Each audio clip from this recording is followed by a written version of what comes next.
Puji nama Tuhan.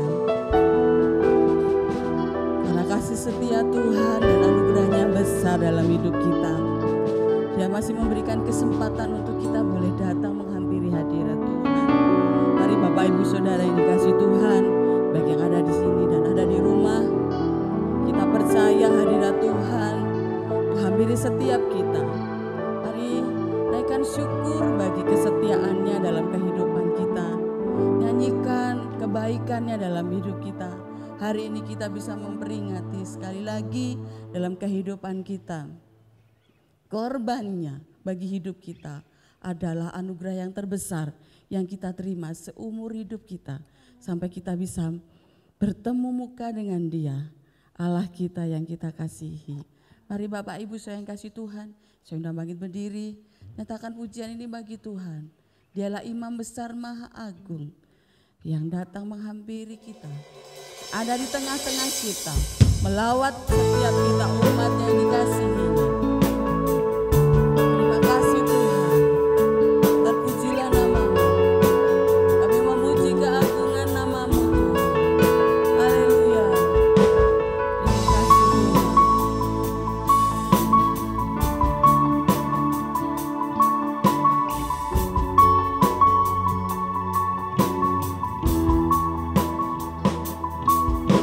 Ku pandang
selama-lamanya Kaulah tetap Allah yang perkasa. Selama-lamanya Tuhan, jiwa kami memuji Engkau Tuhan, menyembah nama-Mu Tuhan, satu-satunya juru selamat dalam hidup kami. Kami mau merayakan hari ini karena kebesaran anugerah-Mu Tuhan terjadi sepanjang umur hidup kami. Biarlah hati dan mulut kami terus memuji akan kebesaran-Mu, kebesaran kekuatan-Mu, keagungan nama-Mu Tuhan. Terpujilah nama-Mu Tuhan. Kami memuji Engkau Tuhan. Bagi-Mu segala pujian, segala hormat, kemuliaan Tuhan.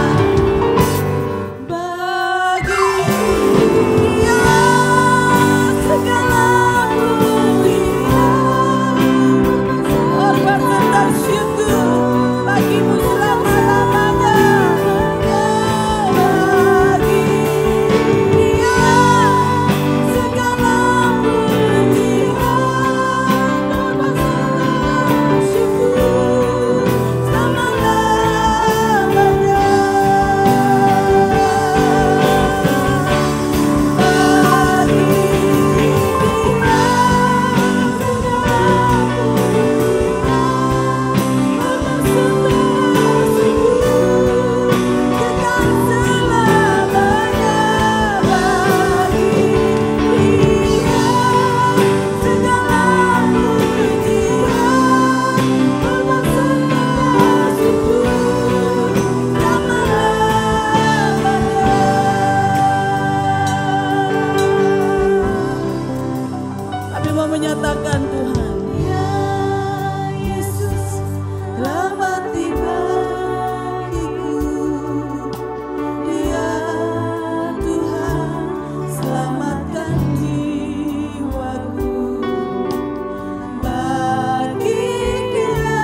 kebaikannya pagi hari ini, untuk selama-lamanya kasih setianya tidak akan pernah berubah. Amin. Haleluya.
nyatakan bagi dia, tak akan pernah terbayang oleh apapun Tuhan. Haleluya. Kebesaran-Mu, kekayaanmu, kejayaanmu, kemuliaanmu, semuanya tidak akan pernah terbayang. Nyanyikan pujian ini dengan bangga, miliki Allah yang besar seperti Dia. Haleluya. Tak terbayang kebesaran-Mu dan tak terbanding kekuatan-Mu Tuhan.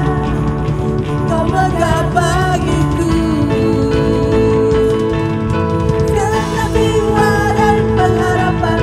Ku serahkan untuk rencana-Mu Tuhan.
Yesus Tuhan, Juru Selamat yang hidup, Raja yang berkuasa, berkuasa di bumi dan di surga, yang layak terima pengajian dan penghormatan.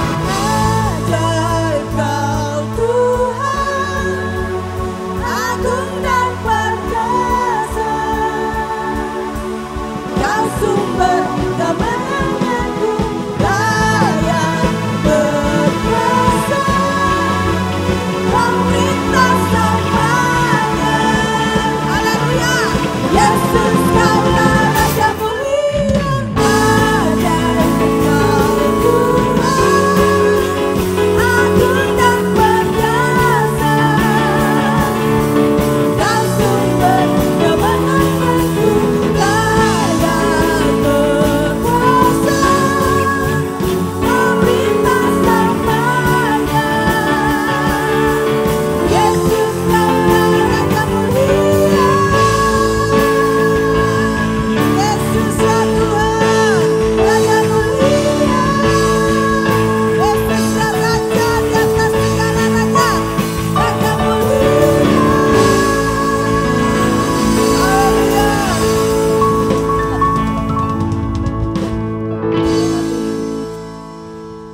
Kekuatan kita hanya pada Dia, Allah yang memberikan kekuatan bagi hidup kita, bagi jiwa kita.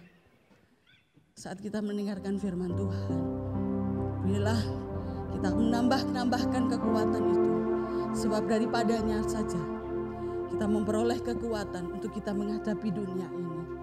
Melekat dengan Dia, itulah sumber kekuatan hidup kita. Haleluya.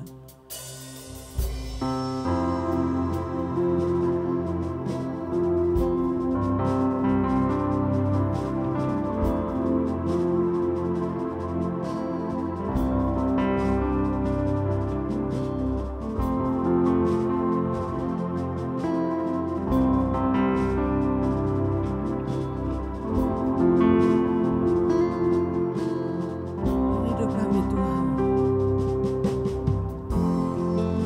kekuatan di jiwaku, ketenangan batinku, ada dalam hadirat-Mu, ku menyembah-Mu.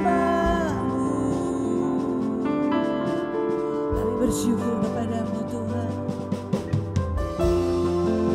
bersyukurku kepadamu, rasakan hadirat-Mu, takkan ku melepaskan-Mu, Kau cahaya bagiku, mengiringku seumur hidupku, masuk dalam rencana-Mu Bapa, pikiranku,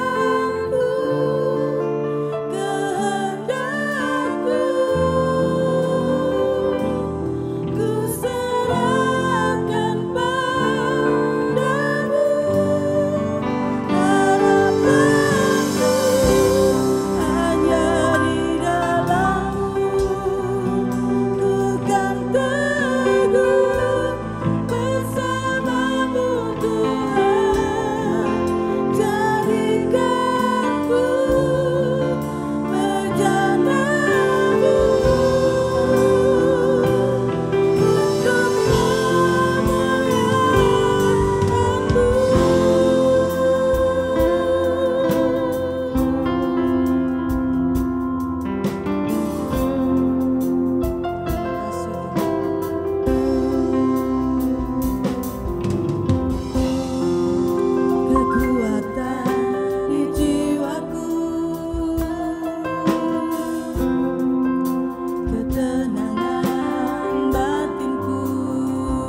berbicara kepada kami ya Tuhan. Percaya kuasa-Mu tidak terbatas dan bekerja dalam firman-Mu untuk mengubah kami pada pagi hari ini. Terima kasih ya Bapa, yang Engkau berbicara kepada kami, waktu itu ada dengan kami, dari mohon pengurapan dan limpahan-Mu untuk mengerti apa yang Kau mengerti. Segala hormat bagi Engkau ya Tuhan, yang persembahkan kepada kami di hadapan-Mu, kami mendengar firman-Mu di dalam nama Yesus Tuhan yang Juru Selamat kami. Amin.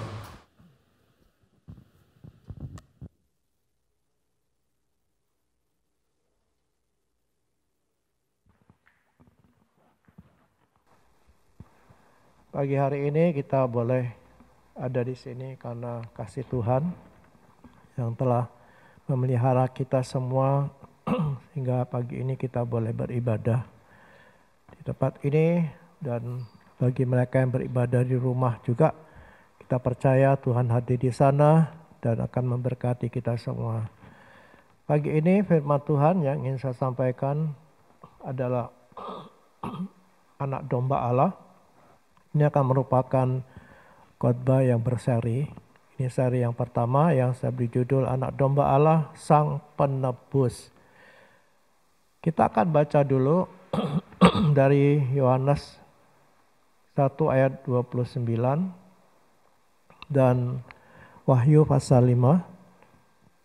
Yohanes 1 ayat 29. Pada keesokan harinya Yohanes melihat Yesus datang kepadanya dan ia berkata, "Lihatlah anak domba Allah yang menghapus dosa dunia." Ya, ini kata-kata dari Yohanes Pembaptis yang diutus oleh Bapa untuk membuka jalan atau mempersiapkan jalan bagi Tuhan Yesus datang ke dalam dunia ini sebagai penebus. Wahyu pasal 5 ayat 6 sampai ayat 12 kita akan baca seluruh ayat ini dengan cepat. Maka aku melihat di tengah-tengah tahta dan keempat makhluk itu, dan di tengah-tengah tua-tua itu berdiri seekor anak domba seperti telah disembelih, bertanduk 7 dan bermata 7. Itulah ketujuh roh Allah yang diutus ke seluruh bumi. Lalu datanglah anak domba itu dan menerima gulungan kitab itu dari tangan dia yang duduk di atas tahta itu. Ketika ia mengambil gulungan kitab itu, tersungkurlah keempat makhluk dan ke-24 tua-tua itu di hadapan anak domba itu, masing-masing memegang satu kecapi dan satu cawan emas penuh dengan kemenyan. Itulah doa orang-orang kudus. Ayat 9. Dan mereka menyanyikan suatu nyanyian baru, katanya, "Engkau layak menerima gulungan kitab itu dan membuka meterai-meterainya karena engkau telah disembelih, dan dengan darahmu engkau telah membeli mereka bagi Allah dari tiap-tiap suku dan bahasa dan kaum dan bangsa. Dan engkau telah membuat mereka menjadi suatu kerajaan dan menjadi imam-imam bagi Allah kita, dan mereka akan memerintah sebagai raja di bumi." Maka aku melihat dan dengar suara banyak malaikat sekeliling tahta, makhluk-makhluk dan tua-tua itu, jumlah mereka berlaksa-laksa dan beribu-ribu laksa, katanya dengan suara nyaring, "Anak domba yang disembelih itu layak menerima kuasa dan kekayaan dan hikmat dan kekuatan dan hormat dan kemuliaan dan puji-pujian." Ya, ini penglihatan yang dilihat oleh Yohanes. Ini Rasul Yohanes. Kalau tadi adalah Yohanes Pembaptis dalam ayat yang pertama. Dan ini merupakan satu pernyataan dari Allah Bapa bahwa Yesus Kristus itu adalah anak domba Allah. Ya, memang mungkin bagi kita yang sudah biasa mendengar Yesus anak Allah, Yesus sebagai domba Allah, mungkin tidak aneh gitu ya. Tapi bagi mereka yang mungkin belum pernah dengar, kok Yesus itu jadikan anak domba Allah, ya anak domba. Tapi itu adalah lambang, ya, atau gelar yang diberikan oleh Bapa sendiri lewat nabi-nabinya, lewat pernyataan dalam Wahyu tadi, ya, benar-benar Yesus itu anak domba Allah. Nah, sang penebus, anak domba Allah itu sebagai sang penebus. Nah, ada ajaran penebusan ya tentang dengan darah itu hanya diajarkan oleh Alkitab. Ya, baik dalam Perjanjian Lama maupun Perjanjian Baru, artinya itu hanya diajarkan oleh agama Kristen, nanti agama Kristen. Ya, agama yang lain tidak pernah mengajarkan tentang penebusan dosa. Hanya agama Kristen. Ada penebusan. Nah, kalau kita baca dari Perjanjian Lama sampai Perjanjian Baru, maka kita akan melihat sebuah benang merah gitu. Ya, benang merah tentang penebusan dengan korban. Dan itu bukan sebuah kebetulan atau direkayasa oleh gereja supaya sinkron gitu antara Perjanjian Lama dan Perjanjian Baru. Kok sama gitu dari Perjanjian Lama sampai Perjanjian Baru. Bukan sebuah rekayasa gitu. Kenapa? Karena Perjanjian Lama itu kan untuk orang Yahudi. Dan orang Yahudi tidak percaya Yesus. Nah, Alkitab Perjanjian Lama itu sama yang sekarang sampai hari ini dimiliki oleh orang-orang Yahudi. Hanya mungkin susunannya yang berbeda. Bukan dari Kejadian, Keluaran, mungkin berbeda. Tapi Alkitabnya sama. Sedangkan mereka tidak suka dengan kekristenan gitu. Dengan Yesus karena dianggap penyesat. Ya, saya sampaikan minggu yang lalu ya, tentang Yesus itu sebagai penyesat. Nah, jadi tidak mungkin bahwa gereja yang merekayasa itu supaya sama antara Perjanjian Lama dan Perjanjian Baru. Apa benang merah yang kita temukan dari Alkitab ini, dari Perjanjian Lama sampai Perjanjian Baru?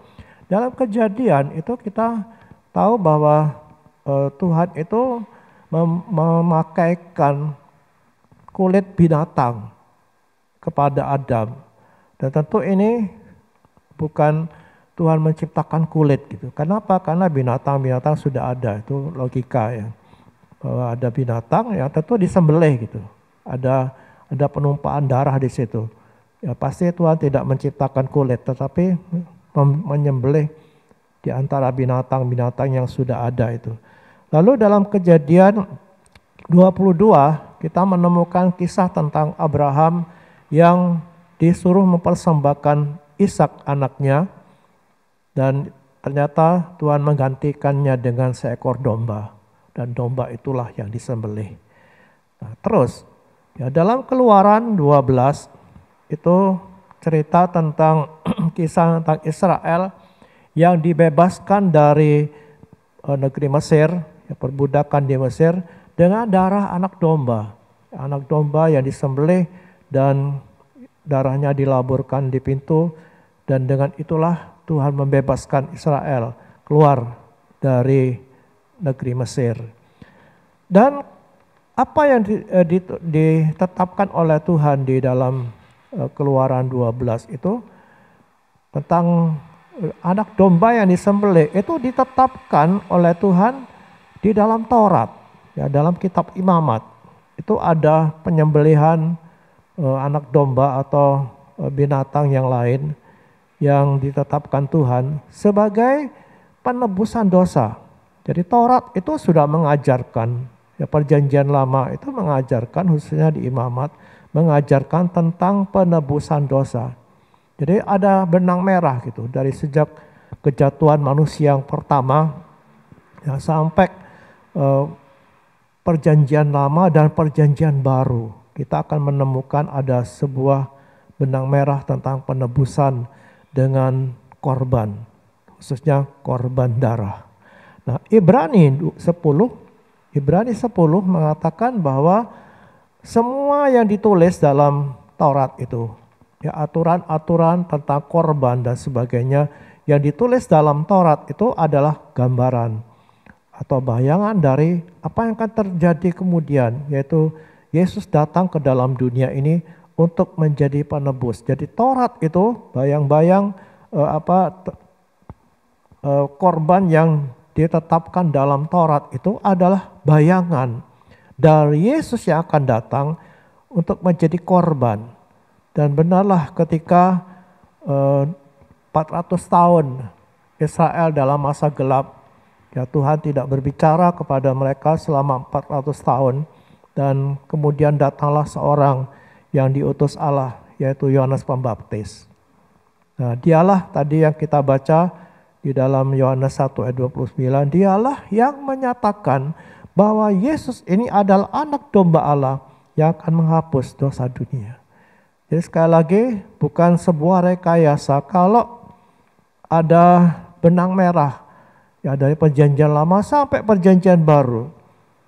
Dan tadi penulis Ibrani mengatakan semua yang ditulis dalam perjanjian lama itu adalah bayangan, gambaran, dan wujudnya itu adalah Kristus Yesus yang datang sebagai anak domba Allah yang ditetapkan oleh Bapa, yang disebut sebagai anak domba Allah. Nah, kenapa kok anak domba Allah gitu? Kalau dalam perjanjian lama, ya dalam perjanjian lama tadi, orang-orang Israel itu khususnya dalam Keluaran 12 tadi ketika mereka akan dibebaskan dari Mesir, mereka lah yang menyiapkan anak domba itu. Ya, mereka harus mengurungnya selama 14 hari, jantan tidak bercacat celah, dan harus dikurung selama 14 hari. Mereka yang menyediakan, tetapi Yesus Kristus ini bukan manusia yang menyediakan, tapi Allah sendiri. Allah yang mempersiapkan Yesus, Allah yang mengutus Kristus datang ke dalam dunia ini. Itu sebabnya kenapa Yesus disebut sebagai anak domba Allah, karena Allah sendiri yang telah mempersiapkan dan mengutus Yesus ke dalam dunia ini untuk menebus manusia dari perbudakan dosa dengan korban, ya dengan korbannya. Nah, tadi kita melihat bahwa dalam Wahyu tadi, ya kita tadi telah baca Wahyu itu, di situ disebutkan bagaimana Yesus Kristus itu dilihat oleh Rasul Yohanes ini sebagai anak domba Allah yang telah tersembelih. Itu penglihatan Yohanes di surga. Ya, di surga. Padahal kalau kita melihat Alkitab bahwa Yesus itu telah mati, disembelih itu di bumi, di Golgota, ya, di bumi. Nah, Yohanes melihat penglihatan itu di surga. Apa artinya? Kalau di bumi Yesus itu disembelih di Golgota, tapi Yohanes melihat anak domba itu telah tersembelih kelihatannya di surga. Itu artinya bahwa Yesus itu sebagai anak domba Allah yang kekal. Bukan hanya di bumi, tetapi dia di surga masih tetap sebagai anak domba Allah yang telah tersembelih itu. Itu artinya dia kekal dan berarti bahwa karya penebusan Yesus itu berlaku selama-lamanya. Ibrani 10 mengatakan begini. Ibrani 10 ayat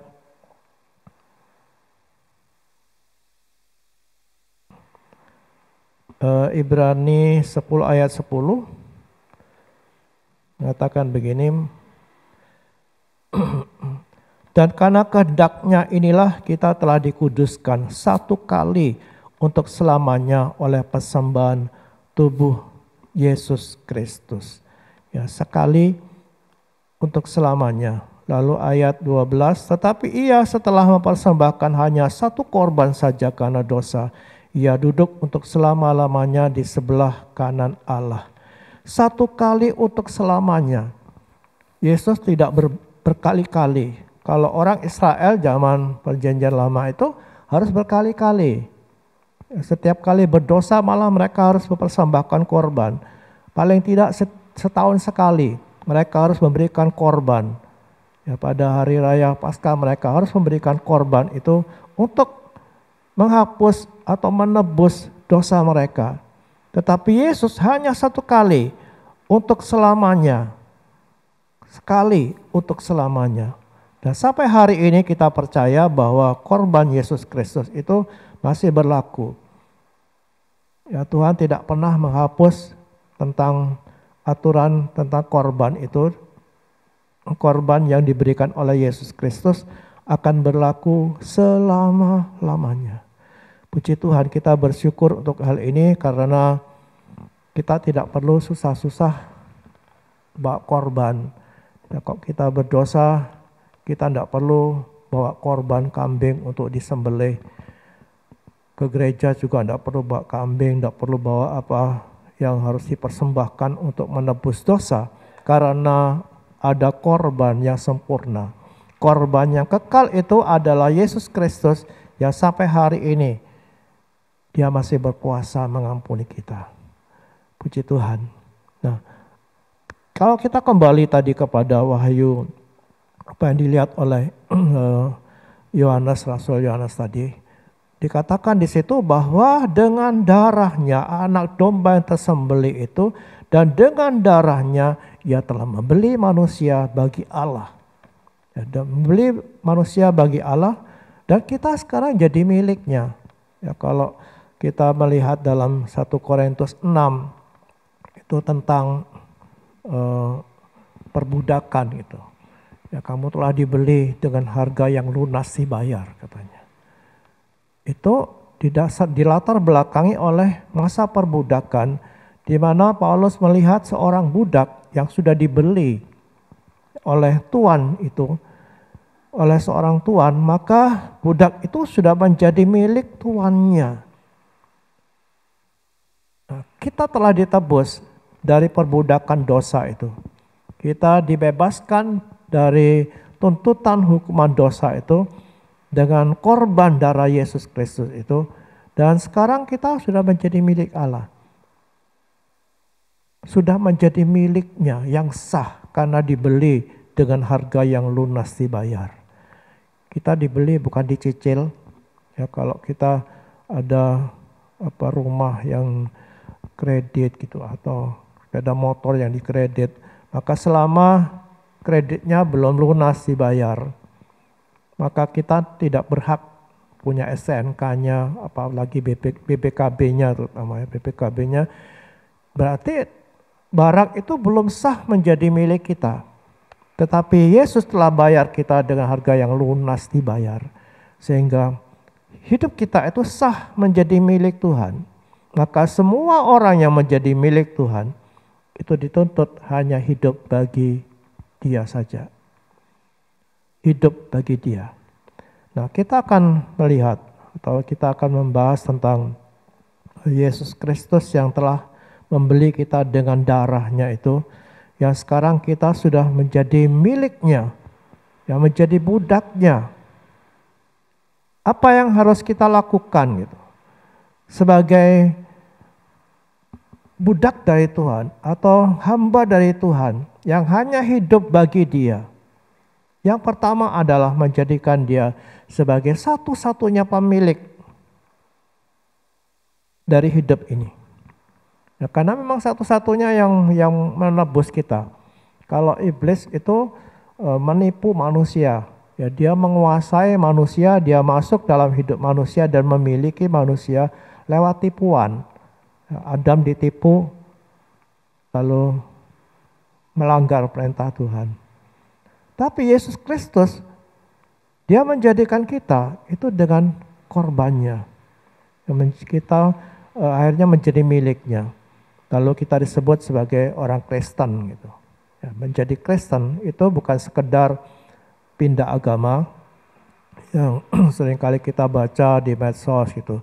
Oh, ini pindah agama. Ya, karena kekristenan itu bukan agama, bukan sekedar agama. Kalaupun disebut agama, ya karena itu berhubungan dengan Pancasila gitu. Tetapi sebenarnya kekristenan itu adalah sebuah kehidupan yang diubah oleh Tuhan. Artinya kalau kita menjadi percaya kepada Yesus, kita menjadi orang Kristen. Dari meninggalkan kepercayaan yang lama, itu bukan sekedar ganti agama, tetapi berarti pergantian Tuhan. Tuhan yang menguasai hidup kita, itu beralih dari diri sendiri, Ya, karena dikatakan dalam Korintus itu kamu sekarang bukan milik kamu sendiri, tapi milik Dia yang telah membeli kita dengan lunas yang dibayar. Artinya ada pergantian tuan. Tuan itulah yang berhak atas hidup kita. Dialah yang berhak atas seluruh hidup kita. Nah, sekarang tanya kepada diri kita masing-masing. Siapa yang berhak atas hidup kita ini? Ya, memang kita mengatakan, oh ini kan hidup saya sendiri. Ya, kita bisa saja menentukan apa. Oh, Tuhan tidak melarang kita menentukan hidup ini yang mau dijadikan apa, mau dibawa kemana hidup ini. Tuhan tidak pernah larang itu. Tapi kalau kita sadar bahwa kita telah menjadi milik Tuhan, maka seluruh keputusan yang kita ambil harusnya kita konsultasi dengan pemilik hidup itu. Tidak maunya sendiri, yang tidak sesuka diri sendiri, oh saya mau apa saja, ini kan haknya saya. Ya benar, tapi percayalah kalau kita sadar bahwa kita telah ditebus dengan harga yang mahal itu, maka harusnya kita dengan sadar juga menyerahkan hak itu kepada Tuhan untuk menentukan langkah hidup kita. Sekali lagi bukan kita tidak boleh mikir. Tuhan tidak pernah ciptakan kita seperti robot. Lalu kita serah, orang Jawa bilang pasrah bongkoan gitu. Oh terserah mau Tuhan mau buat apa, kita tidak usah mikir. Oh tidak, Tuhan masih beri kesempatan kita untuk berpikir, ya merancangkan hidup ini dengan baik.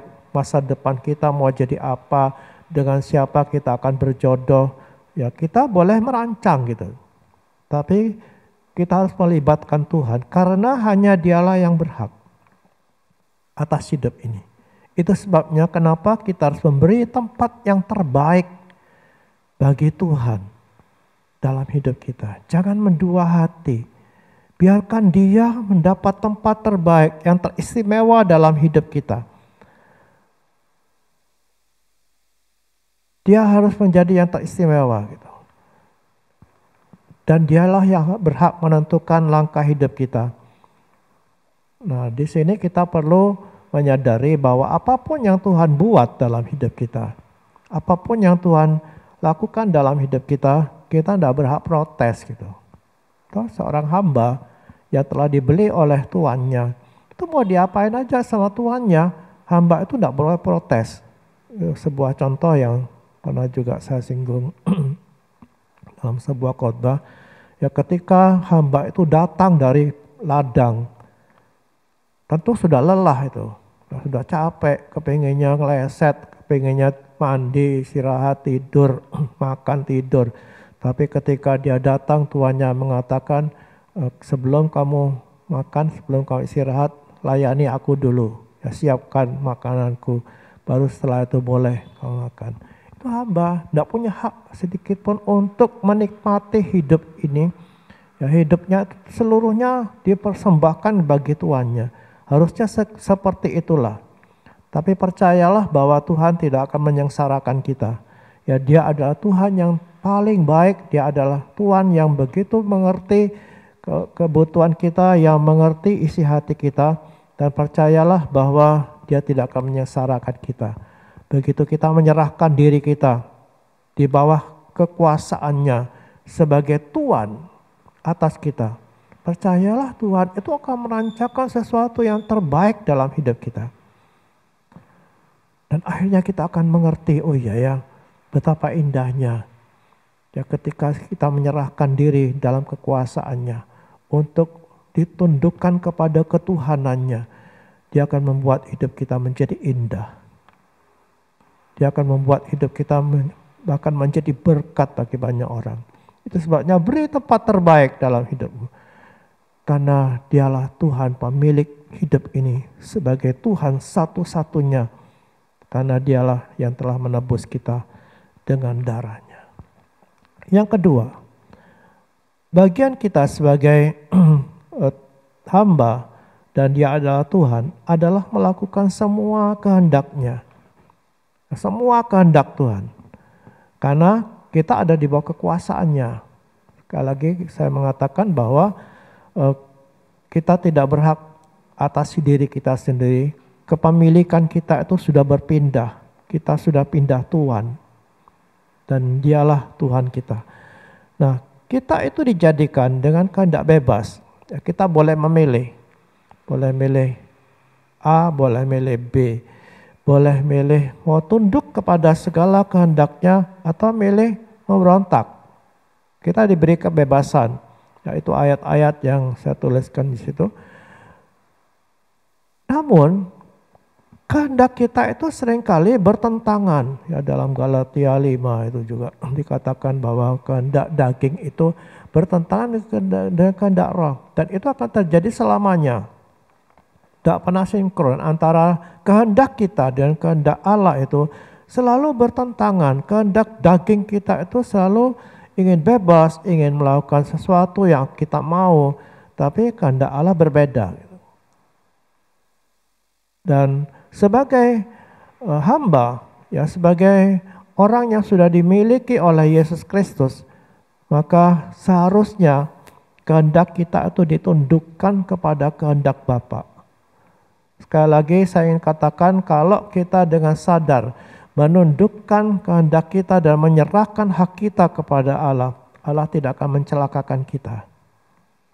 Kalaupun dia menyuruh kita melakukan sesuatu yang mungkin tidak enak gitu. Tetapi percayalah, dia tidak akan pernah mencelakakan kita. Itu modal.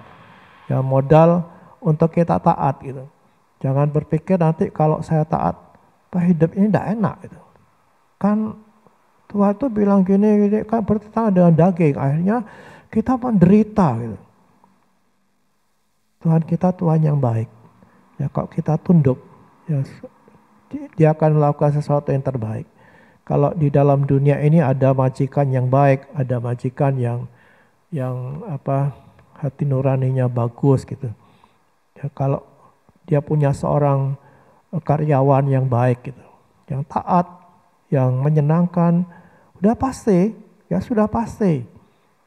Ya, Tuhan yang hati nuraninya baik itu akan memperlakukan karyawannya itu dengan baik pula.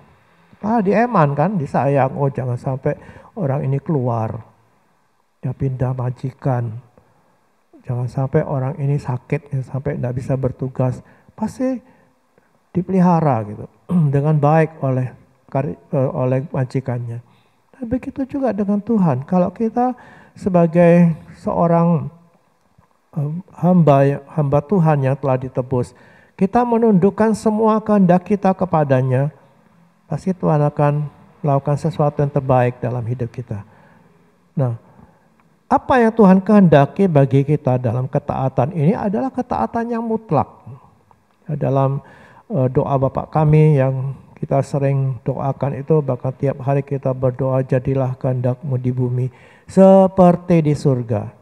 Jadi standar ketaatan kita pada kehendaknya adalah seperti di surga, di mana semua kehendaknya itu harus ditaati dengan sempurna. Semua isi surga, makhluk surga itu ketika dia ada di hadapan tahta Bapa itu, apapun yang Bapa kehendaki harus dilakukan. Kalau tidak, terlempar dia keluar. Si Lucifer misalnya, dia tidak mau tunduk kepada kehendak Allahnya, akhirnya dia dibuang ke bumi ini menjadi setan. Dan sampai hari ini dia terus mempengaruhi kita untuk tidak tunduk kepada kehendak Allah. Padahal dia sendiri sudah mengalami sesuatu yang sangat tidak enak. Dia jadi setan dan sudah ditentukan tempatnya kelak di mana. Dia ingin juga kita mengalami hal yang sama. Jauh dari hadirat Allah. Itu sebabnya mari kita pahami ini. Bahkan kalau kita berdoa, doa Bapa kami itu mari kita doa dengan sadar gitu. Ya, jangan hanya karena hafal, sudah otomatis di luar kepala kita tidak perlu berpikir lagi gitu. Tapi hayati tiap kata. Ya, tiap kata itu kita hayati. Kalau kita mengatakan jadilah kehendak-Mu di bumi ini seperti di surga. Mari dengan sadar kita katakan kalau apapun yang kau kehendaki Tuhan, buatlah itu. Kalaupun kita dalam hidup ini banyak kali ada kelemahan kan. Kadang kita berontak kepada kehendak Allah. Kita tidak taat. Tapi percayalah bahwa Tuhan itu akan mengampuni kita, menyediakan pengampunan. Kalau kita mengaku dengan jujur kegagalan kita dan hati nurani, hati Tuhan yang penuh dengan belas kasihan itu akan memulihkan kita. Mari kita belajar taat kepada Tuhan dengan mutlak. Tak boleh ditawar artinya.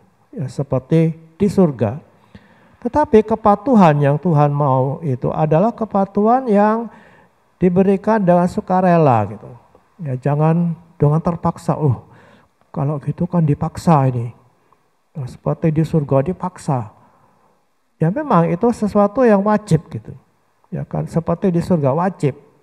Tapi Tuhan mau supaya kepatuhan kita itu bersifat sukarela, bukan dengan paksaan. Ada satu contoh dalam Alkitab, itu pemuda kaya. Dalam Matius 19 itu seorang pemuda yang kaya datang kepada Tuhan dan mengatakan, apa yang harus aku buat itu supaya aku selamat. Oh Tuhan bilang, pergi rumahmu, jual semua hartamu, kembali bagikan kepada orang miskin. Lalu pemuda ini pergi dengan sedih katanya.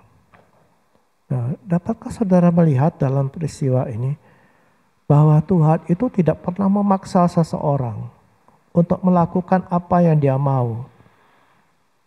Dia pergi dengan sedih. Tuhan tidak bilang gini, awas kamu ya, celaka kamu karena kamu tidak nurut. Tidak, biarin pergi. Itu pilihan dari pemuda kaya itu.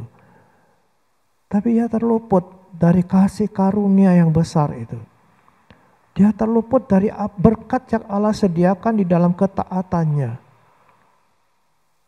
Kehidupan kekal itu gagal. Kenapa? Karena dia mempertahankan kekayaannya. Jadi Tuhan itu tidak pernah memaksa. Hanya resikonya tanggung sendiri gitu. Ya resikonya tanggung sendiri. Tuhan tidak pernah mengutuk pemuda ini. Tidak. Perhatikan, tidak dikutuk di situ. Hanya ya tanggung sendiri.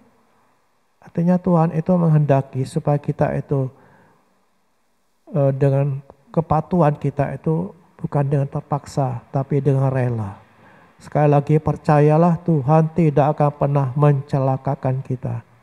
Ketika kita menyerahkan hak kita untuk melakukan kehendak-Nya, Tuhan akan memelihara, memberkati kita dan menolong kita. Nah, yang ketiga adalah mengabdi kepadanya saja. Ya, mengabdikan diri kita kepadanya sebagai seorang budak, seorang hamba yang telah dibeli dengan lunas dibayar oleh darah Yesus Kristus, maka hanya kepadanya saja kita boleh mengabdi. Seorang budak tidak boleh punya dua tuan. Tidak boleh. Dia harus pilih salah satu. Bahkan tidak boleh milih kan? Tidak boleh. Tidak boleh milih, saya mau kepengen tuan ini ya, karena yang beli itu harus ya pemiliknya. Tidak boleh dia bilang gini, saya tidak mau punya tuan ini. Ya ini tuan yang tidak baik. Baik tidak baik kalau sudah dibeli itu harus dijalani. Sebagai hamba kita tidak boleh melayani siapapun kecuali yang menebus kita, yaitu Yesus Kristus. Artinya kita tidak melayani diri sendiri juga. Nah, ini kan diri sendiri itu yang paling berat gitu. Ya kalau kita dibilang jangan melayani iblis, kita mungkin kata enggak. Ya jangan menyembah setan, enggak. Kita enggak mungkin gitu. Ya karena kita sadar bahwa itu adalah musuhnya Tuhan. Tapi untuk diri sendiri itu yang paling sulit. Ya, untuk memerangi diri sendiri itu paling sulit. Memerangi setan gampang. Setan dalam nama Yesus, pergi kau. Dia pergi. Takut dia. Percayalah. Ya, dia takut dengan nama Yesus itu. Dan saya sudah buktikan itu ketika mengusir orang-orang yang dirasuk setan. Ya, seperti yang beberapa waktu yang lalu saya sampaikan. Tapi untuk diri sendiri, kita tidak bisa nengking gitu. Diri sendiri dalam nama Tuhan Yesus. Nah, itu butuh perjuangan yang berat. Untuk mengabdikan diri kita kepada Tuhan, itu butuh menghilangkan kehendak diri kita sendiri. Artinya kita harus mendahulukan kepentingan Tuhan dari kepentingan diri sendiri. Dan itu sekali lagi sulit. Gitu. Kalau ngomong ini gampang gitu. Oh, dahulukan Tuhan. Ya, kepentingan Tuhan lebih dari diri sendiri. Gampang banget. Tapi untuk menerapkan, untuk mendahulukan kepentingan Tuhan, mengabdikan diri kepada Tuhan dan tidak melayani diri sendiri, itu butuh perjuangan. Butuh menyalibkan diri sendiri. Butuh pikul salib. Dan itu sesuatu yang sangat tidak nyaman. Tapi biarlah kesadaran bahwa kita ini adalah miliknya yang sudah ditebus dengan darahnya. Akan mengobarkan dalam hati kita, mengabdikan diri. Tidak melayani diri sendiri, tetapi melayani kepentingan Tuhan. Nah, apa melayani itu? Ya, orang berpikir, oh melayani itu kalau kita melakukan sesuatu kegiatan pelayanan di gereja misalnya. Kita berdiri di mimbar berkhotbah, kita melayani pujian, ya VLC atau musik, atau kita melayani kunjungan ya, dalam tim besuk misalnya. Ya itu melayani memang. Itu memang melayani. Kita tidak bisa, oh dia tidak melayani, enggak. Itu pelayanan. Benar itu pelayanan. Apa sih melayani itu? Melayani itu artinya memenuhi kebutuhan. Ya ingat kalau kita ke rumah makan, ya kita ke restoran, ada pelayan yang datang. Itu apa? Memenuhi kebutuhan kita. Ya, permintaan kita itu akan dipenuhi oleh pelayan itu. Oh kita butuh makan ini. Dan itu dilakukan oleh pelayan tadi. Jadi melayani itu memenuhi kebutuhan. Kalau kita melayani Tuhan berarti kita memenuhi kebutuhan Tuhan. Apa sih kebutuhan Tuhan itu? Apakah Tuhan butuh harta? Oh tidak, seisi dunia ini miliknya Tuhan. Dan dalam Mazmur 36 kok tidak salah itu kan. Apa sih aku mau? Kalau aku mau makan domba, lembu, di hutan tuh banyak, semua milikku katanya. Jadi kalau kita berpikir bahwa Tuhan butuh harta, kalau kita harus mempersembahkan harta, keliru kita. Karena itu semua milik Tuhan. Apa yang ada pada kita, ya uang, harta, rumah, semua, bahkan hidup kita itu adalah milik Tuhan. Apa Tuhan butuh kemuliaan? Enggak. Enggak butuh kemuliaan. Dia mau disembah mau tidak. Kita mau caci maki dia atau mau puji dia. Kemuliaannya enggak pernah berubah. Jangan kita pikir kalau kita memuji Tuhan lalu kemuliaannya makin terang gitu. Ketika kita menyembah Tuhan, apalagi kalau yang menyembah itu barang-barang banyak secara massal gitu. Lalu kemuliaannya makin bersinar, makin menyorot gitu. Tidak, dia tidak pernah berubah. Kemuliaannya tidak pernah tersentuh oleh apapun juga. Jadi Tuhan tidak butuh kemuliaan. Semua Tuhan sudah miliki. Harta, kemuliaan, kehormatan, semua itu sudah dimiliki Tuhan. Lalu apa yang Tuhan butuhkan? Tuhan itu hanya butuh hatimu. Tuhan hanya butuh hati kita. Dia ingin bersekutu dengan kita. Dia ciptakan manusia untuk apa? Untuk teman sekutunya. Dia datangi manusia setiap hari. Dan ketika manusia terjatuh dalam dosa, dia merasa sangat kehilangan. Dia cari, di mana engkau? Tuhan butuh hatimu untuk menyenangkan dia, mengabdikan diri kepadanya. Untuk bersekutu dengan dia, menyembah Tuhan. Itu yang Tuhan butuhkan. Bukan kemuliaannya, tapi hati kita. Hati yang mau mengasihi Tuhan.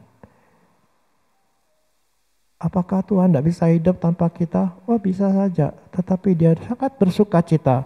Dia sangat bersuka cita. Kalau kita datang kepadanya, menyerahkan hati kita untuk mengabdikan diri. Jadi melayani Tuhan itu bukan hanya sekedar beraktivitas dengan kegiatan-kegiatan gereja.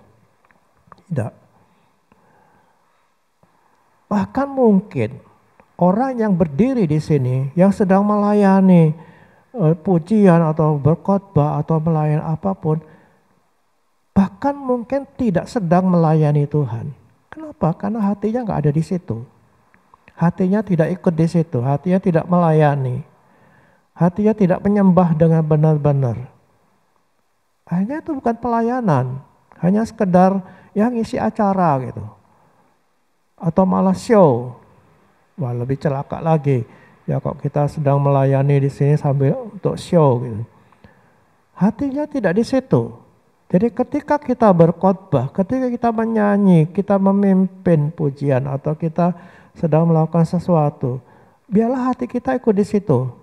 Sedang mempersembahkan sesuatu kepada Tuhan dan itulah yang Tuhan sukai. Kau boleh nyanyi sampai serak itu.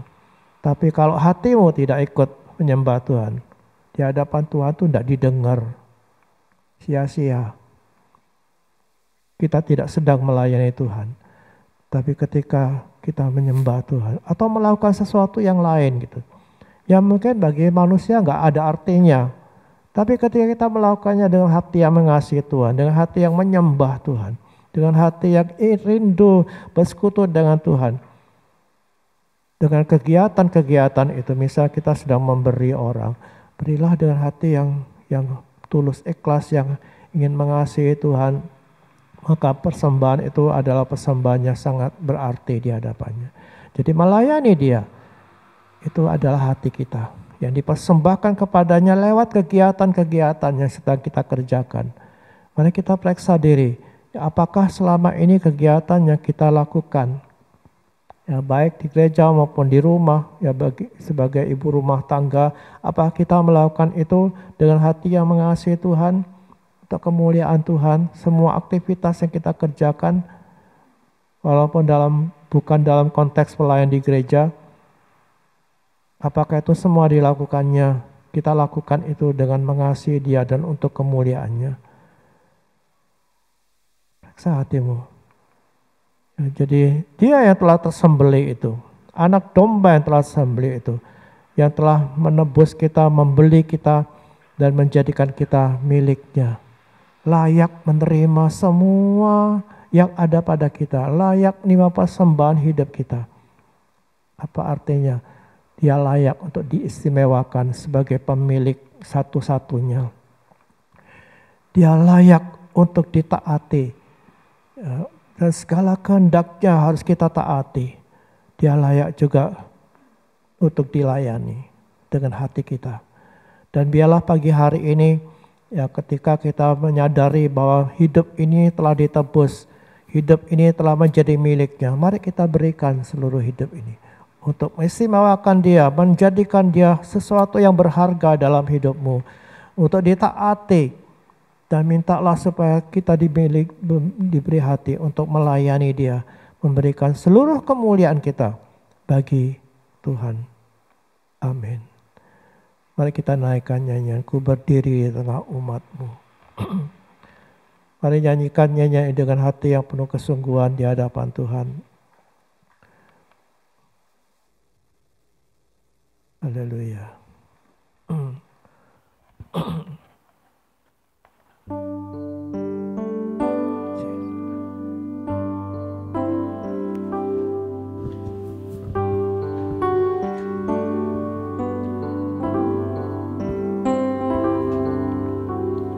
Ku berdiri di tengah umat-Mu,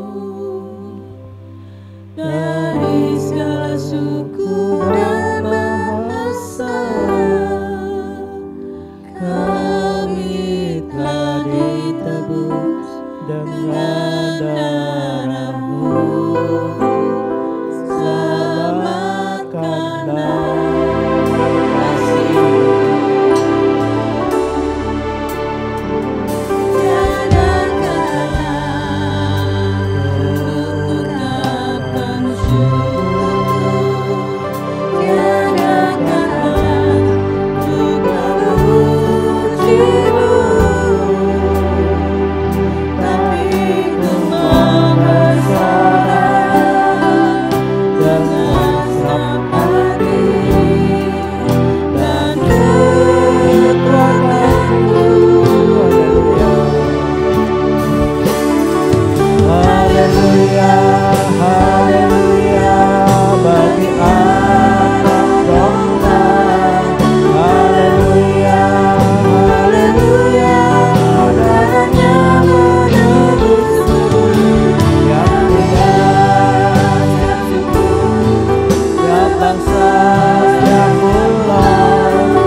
sembelih bagi kita.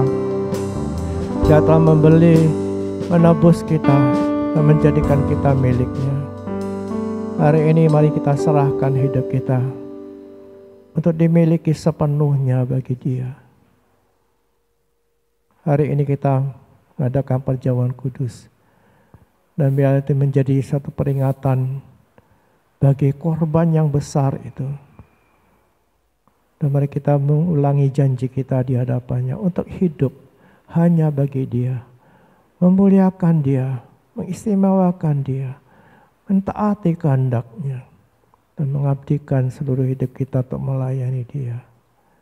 Mari kita nyanyikan lagi haleluya, haleluya. Dan para pelayan perjamuan kudus akan tampil ke depan. Haleluya, haleluya bagi anak domba.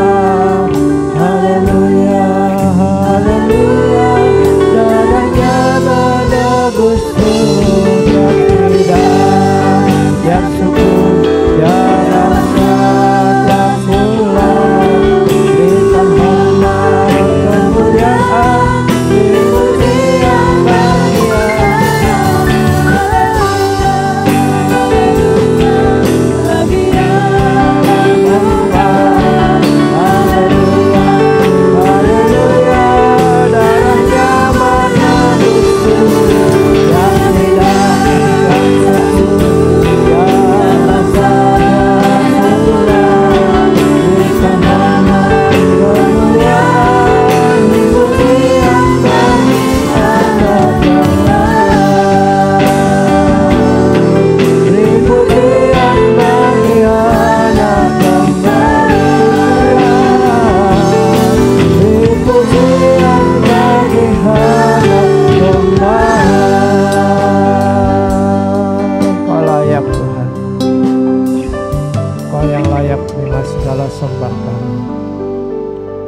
Terima kasih untuk firman-Mu ya Tuhan, dan biarlah ini menjadi rema bagi kami, agar kami benar-benar hidup hanya bagi Engkau.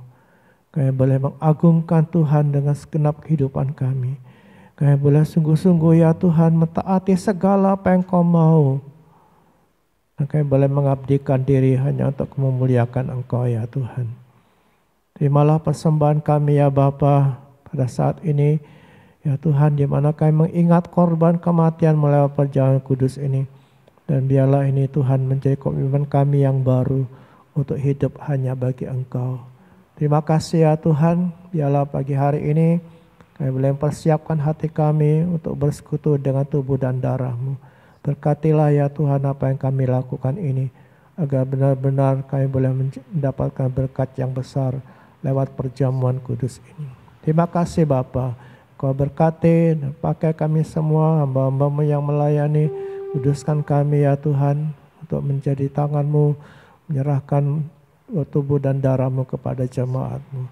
Terpujilah Engkau ya Bapa, dan biarlah Kau berkati kami semua pada pagi hari ini. Berkat Allah juga turun atas roti dan anggur ini. Dalam nama Tuhan Yesus Kristus turunlah berkat dari Bapa, Putra dan Roh Kudus atas roti dan anggur ini, agar semua orang yang bersekutu dengan tubuh dan darah Tuhan akan diberkati Tuhan dan boleh mempunyai komitmen yang baru untuk hidup hanya bagi Sang Penebus itu. Dalam nama Tuhan Yesus Kristus. Amin.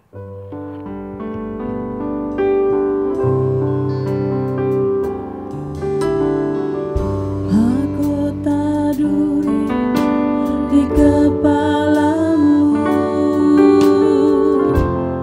menebus pikiranku. Tanganmu berubah aku,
tubuh Yesus Kristus dan darahnya. Kita percaya bahwa apa yang kita lakukan hari ini adalah sesuai dengan apa yang Tuhan mau, yaitu buatlah ini menjadi peringatan akan aku. Mari kita mengingat Yesus yang tersalib itu, agar apa yang kita lakukan pagi ini tidak menjadi sia-sia. Dia telah mati untuk kita, memiliki kita, dan sebentar kita akan bersekutu dengan tubuhnya. Mari kita bersyukur dengan mengangkatnya di hadapan Bapa. Terima kasih ya Bapa untuk tubuh-Mu yang telah dipecahkan bagi kami. Dan hari ini ya Tuhan, kami memakannya sebagai tanda persekutuan kami dengan Engkau. Dan kami percaya ya Tuhan, Kau menyediakan berkat terbesar dalam persekutuan ini. Biarlah hati kami terarah kepadamu ya Tuhan, karena kami lakukan ini tidak menjadi sia-sia.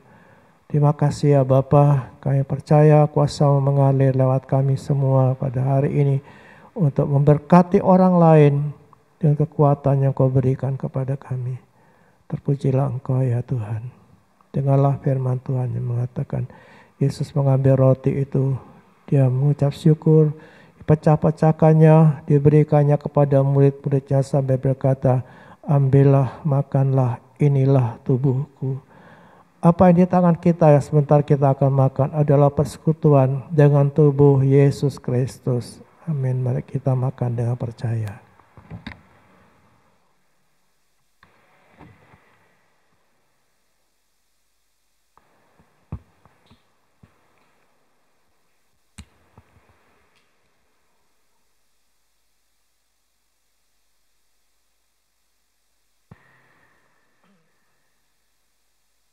Haleluya. Mari kita bersyukur untuk cawan ini. Kita mengangkatnya di hadapan Bapa. Terima kasih Bapa untuk cawan pengucapan syukur ini. Untuk darah-Mu yang tertumpah bagi kami. Dan kami percaya Tuhan sampai hari ini kuasa darah itu masih terus berlaku. Untuk mengampuni kami, membebaskan kami dari kehidupan kami yang berdosa. Terima kasih untuk korban-Mu yang Kau berikan kepada kami. Terpujilah Engkau ya Tuhan. Firman Tuhan mengatakan sudah mereka makan, Yesus mengambil cawan itu. Dia mengucap syukur, diberikannya kepada murid-muridnya sambil berkata, minumlah kamu semua dari cawan ini. Karena inilah darah perjanjian yang ditumpahkan bagi banyak orang untuk pengampunan dosa. Apa yang sebentar kita minum adalah persekutuan dengan darah Yesus Kristus. Amin. Mari kita minum dengan percaya.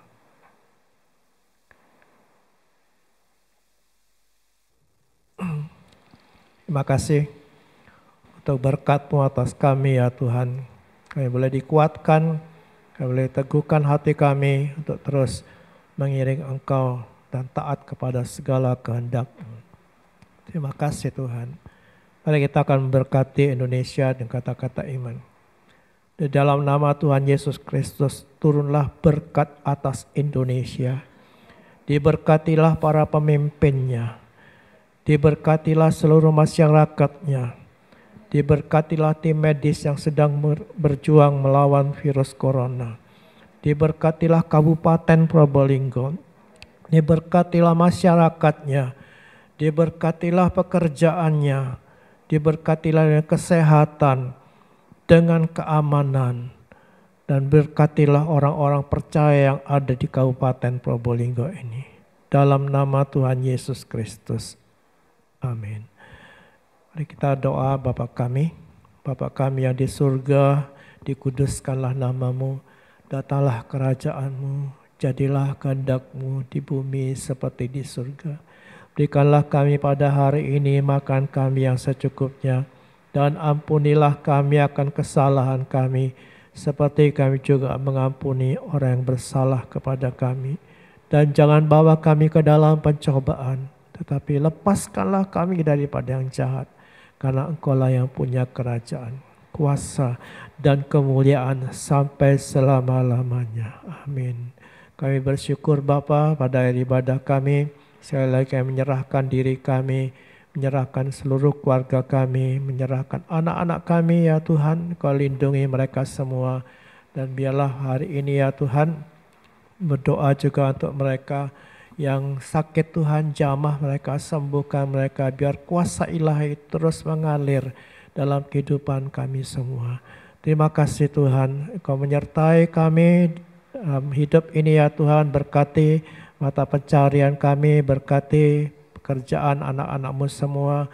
Mereka yang belum bekerja juga berikan pekerjaan. Anak-anak kami yang bersekolah, Tuhan tolong berkatilah guru-gurunya ya Tuhan, agar mereka juga mengajar dengan baik. Terima kasih Bapa, kami sebentar pulang meninggalkan tempat ini. Kami percaya tangan-Mu menyertai kami. Terpujilah Engkau ya Bapa, segala hormat bagi nama-Mu. Kami persembahkan ibadah dan doa kami pagi ini kepadamu dalam nama Yesus Tuhan dan Juru Selamat kami. Jemaat yang dikasihi Tuhan, baik yang di tempat ini maupun yang beribadah di rumah, turunlah atasmu semua berkat dari Allah Bapa itu yang akan melimpah dalam hidupmu. Dan Yesus Kristus dengan damai sejahteranya menaungi engkau, menyertai engkau. Roh Kudus akan menuntun saudara, menjagai, melindungi, memakai engkau semua menjadi berkat bagi banyak orang. Dalam nama Yesus. Amin.